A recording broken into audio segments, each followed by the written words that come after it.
the yin and the yang between Jed and Carter Hawkins. Jed and Theo. There was a yin and the yang. Jed is the risk adverse, and Theo was the one that always kind of wanted to push the envelope and trade for somebody big and make a big move a little more than Jed.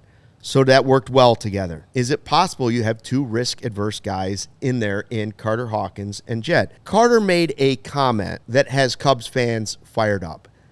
In the list of comments that we have, this will go in the top 5. He said after the trade deadline, he was talking about, watching other teams make the big moves, but, and if you feel bad, but it's not right. He says teams are trying to find that guy that can lock down the 8th or 9th inning, but that also costs a lot. That costs a lot of future wins. We have a responsibility to the 2025 Cubs, but also to the 2032 Cubs. That's not always popular in the moment, but it's a decision we have to make. 2032. That is a comment that will go down with the exceeding projections and biblical losses and all of those that go along with the wind was blowing in. All of those things will go together. 2032. Carter, if there's one thing that the hardworking men and women of Chicago and around the country that support the Chicago Cubs, the blue-collar fans of the Chicago Cubs, don't want to hear, it's that rich people don't have enough money to pay for stuff. And that's what that screams of. The last thing anybody wants to hear as a Cubs fan after we've give our last hard-earned dollar to go see this team is for the rich people at the top to say, we don't have enough dough to just go buy whatever we can fix. Because we know you do. Your team's worth $7 to $8 billion if you were to sell it tomorrow. So the money's there if you really wanted to. If you wanted to sell a piece of it to somebody, that money's there. They haven't done a lot of things well. 2032. Sarah, do you know how old I'll be in 2032? I'll be in my 60s. I'll be 32 years old. If I'm lucky in 2032, I'll be in my 60s because nothing's guaranteed to anybody. That's a long time. I can't worry about the 2032 Cubs. Carter, frankly, shouldn't be worried about the 2032 Cubs because if it goes like it's continuing to go, he's not going to be around for the 2032 Cubs. Well, AI will replace his job by 2032. Well, I was going to say, none of us are going to be here. The podcast will be done by AI. There'll be an AI Gary Ross in the chat. It will be an android Luke. It'll be a sentient Luke. C-3PO will be sitting here. He will put the graphics. He'll project the graphics from his eyeball out onto the screen. The year is 2032. And Carter Hawkins Cubs have racked up thousands of future wins.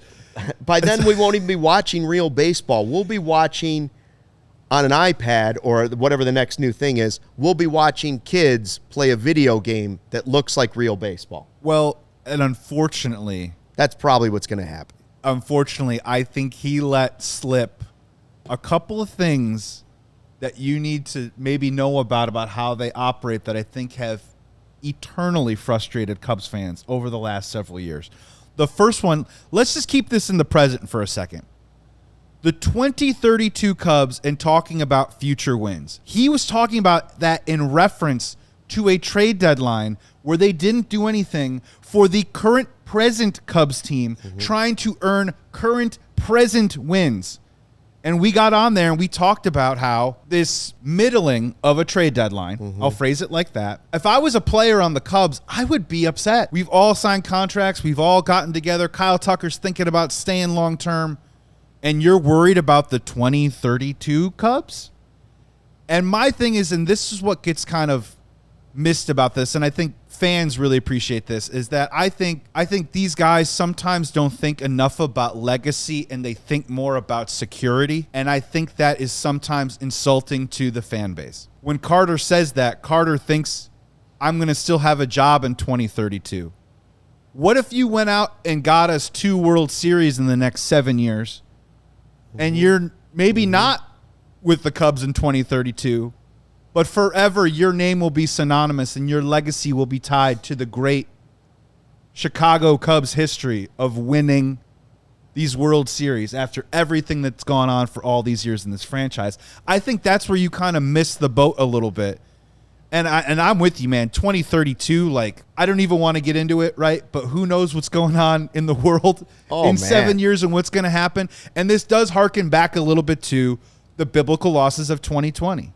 Where the Chicago Cubs were still in that window of contention. They still had that same core that the Blackhawks in this town had when they were trying to chase down 3 cups. They still kept the same 4, 5, 6 guys together. And I know a lot of people felt like that the offense was broken in 2018 and so on and so forth. They caved in 2019, got rid of Joe Madden. But in 2020, after that happened, I think Tom Ricketts said, I'm going to take a couple years off, and we're going to reflush this thing, and we're going to start over. And thankfully, it started and got a little accelerated last year. Kyle Tucker accelerates it a little bit more this year.